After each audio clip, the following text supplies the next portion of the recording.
क्या आपने कभी सोचा है कि पृथ्वी पर मौजूद बड़े बड़े महाद्वीप अपनी जगह पर स्थिर नहीं हैं, बल्कि वे धीरे धीरे खिसकते रहते हैं?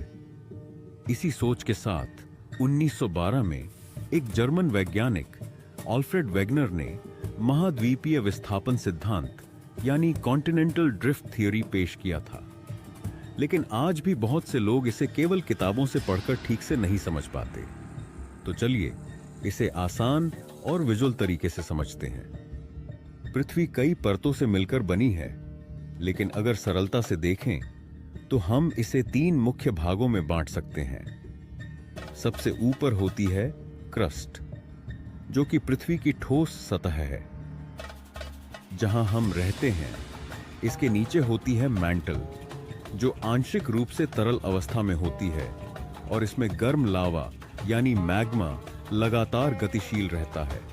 और सबसे अंदर होता है कोर, जो पूरी तरह ठोस है और अत्यधिक तापमान लगभग 6000 डिग्री सेल्सियस पर स्थित होता है। अब होता यह है कि कोर के पास की मैंटल परत गर्म होने लगती है, जिससे मैग्मा ऊपर की ओर उठता है। यह मैग्मा जब पृथ्वी की क्रस्ट परत से टकराता है तो अलग अलग दिशाओं में फैलने लगता है।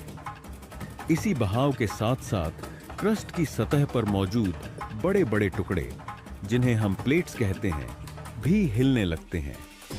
ये प्लेट्स बहुत धीरे धीरे लेकिन लगातार सरकती रहती हैं।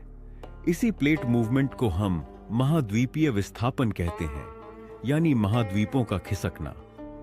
ये प्लेट्स 3 तरह की गति करती हैं। पहली है अभिसारी गति। इसमें 2 प्लेट्स एक दूसरे की ओर बढ़ती हैं। जब वे टकराती हैं तो जमीन ऊपर की ओर उठने लगती है और इससे पर्वतों का निर्माण होता है। उदाहरण के तौर पर हिमालय पर्वत ऐसे ही 2 टेक्टोनिक प्लेट्स के टकराने से बना है। दूसरी है अपसारी गति, जिसमें 2 प्लेट्स एक दूसरे से दूर जाने लगती हैं।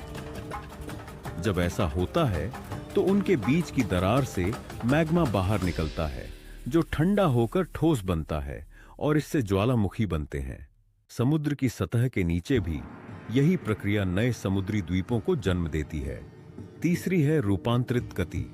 जब 2 प्लेट्स एक दूसरे के समानांतर विपरीत दिशा में सरकती हैं, ये लगातार आपस में रगड़ खाती रहती हैं, जिससे तनाव बनता है और समय समय पर यह तनाव भूकंप के रूप में बाहर निकलता है।